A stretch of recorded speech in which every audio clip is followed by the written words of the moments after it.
आप सुन रहे हैं यूट्यूब बुक रिच थॉट्स, लेखक विक्रम पटेल। नमस्कार दोस्तों, मेरे इस मोटिवेशनल वीडियो में आपका स्वागत है। इस वीडियो में हम सक्सेस के 4 नियमों की चर्चा करेंगे। पहला नियम, क्या हर इंसान सफल हो सकता है? दूसरा नियम, शुरुआत कैसे करें? तीसरा नियम, समस्या कैसे सुलझाएं? चौथा नियम, विश्वास। हर एक इंसान सफल हो सकता है, इसे एक उदाहरण से समझते हैं। कोई व्यक्ति चाकू से जख्मी होता है, उसे दवाई लगाने के पूर्व ही जख्म ठीक करने की क्रिया अंदर से शुरू होती है। हमें बस उस क्रिया में बाधक तत्वों को रोकना है और सहायक तत्वों का उपयोग करना है, अर्थात मिट्टी और पानी से जख्म को दूर रखना है और दवाइयों का इस्तेमाल करना। इसी तरह हर एक में सफल होने की ऊर्जा होती है और वह निरंतर सक्रिय होती है। केवल नकारात्मक सोच और नजरिए के कारण उस ऊर्जा के कार्य में समस्या उत्पन्न होती है और सकारात्मक सोच और स्थितियों की मदद से उस ऊर्जा का विकास होता है। कैसे करें शुरुआत? जीवन में सफल होने के लिए उचित शुरुआत का होना जरूरी है। उचित शुरुआत कैसे करें? पहले तो सभी लोग कौन सी पद्धतियों का इस्तेमाल करते हैं उसे देखें, उस पद्धति का स्वीकार करें जिससे आपको सही गलत का अंतर समझ आएगा। इससे आप अपनी परिस्थितियों के साथ तालमेल बिठाने की कला सीखेंगे।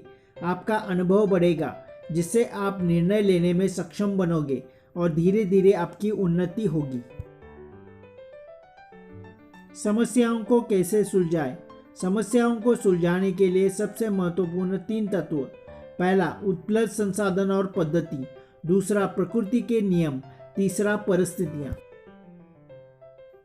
उपलब्ध संसाधनों, प्रकृति का नियम और व्यवहारिक नियमों के जरिए अपनी परिस्थितियों से तालमेल बिठाने पर समस्याओं का हल निकलता है। एक इंसान को अपनी जमीन उपजाऊ बनानी थी, लेकिन विज्ञान के अनुसार भारत उष्णकटिबंधीय देश है। यहाँ सभी जैविक पदार्थ जल्दी से विघटित होते हैं। इसी कारण जमीन की उपजाऊ क्षमता 0.5 तक भी बढ़ाई नहीं जा सकती। उस इंसान ने जमीन की उपजाऊता विषय पर लिखी कई किताबों को पढ़ा और किसी एक किताब में उसे एक हल मिला। जिन जैविक पदार्थों का विघटन जल्दी नहीं होता वह फंगस से विघटित होती है और उससे जमीन की उपजाऊ ताकत बढ़ती है। यह प्रकृति का नियम है। अब व्यवहारिक नियम के मुताबिक वह जैविक पदार्थ सस्ता होना चाहिए। उसके खेत में गन्ने की फसल थी। गन्ने का तना जल्दी विघटित नहीं होता। अब यह उसका उपलब्ध संसाधन है। उसने उपलब्ध गन्ने का तना जमीन में गाड़कर जमीन की उपजाऊता को कुछ ही सालों में 1.5 तक बढ़ाई। चौथा नियम, विश्वास।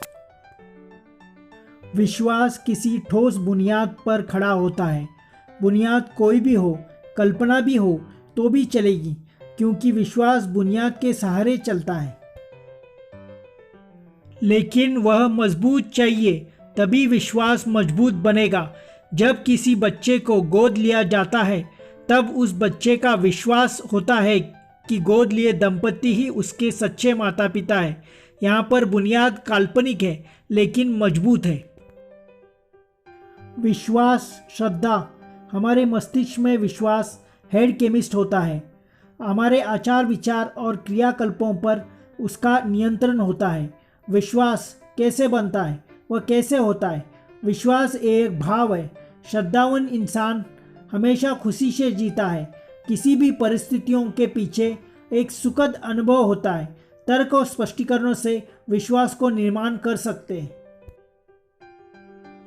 कुछ स्थितियों में तर्क से हमारा विश्वास आहत होता है। मीरा ने कभी जहर की परीक्षा नहीं की, लेकिन मीरा को जहर दिया तो उसने उसे पी लिया था। यह विश्वास कहाँ से आया? यह एक आध्यात्मिक अनुभव था।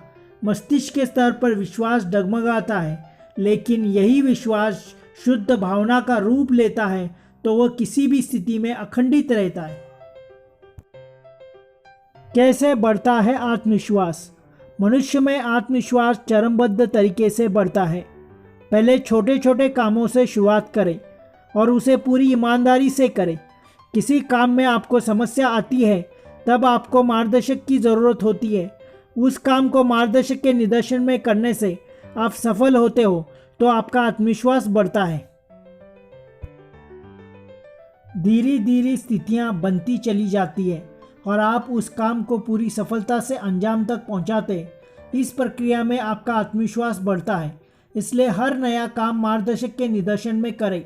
आप किसी काम को अंजाम देने में असफल हो जाते हो तो आपका आत्मविश्वास कम होता है। आज की वीडियो में बस इतना सा। अगर मेरा वीडियो आपको अच्छा लगा तो उसे लाइक कीजिए, सब्सक्राइब कीजिए, शेयर कीजिए। धन्यवाद।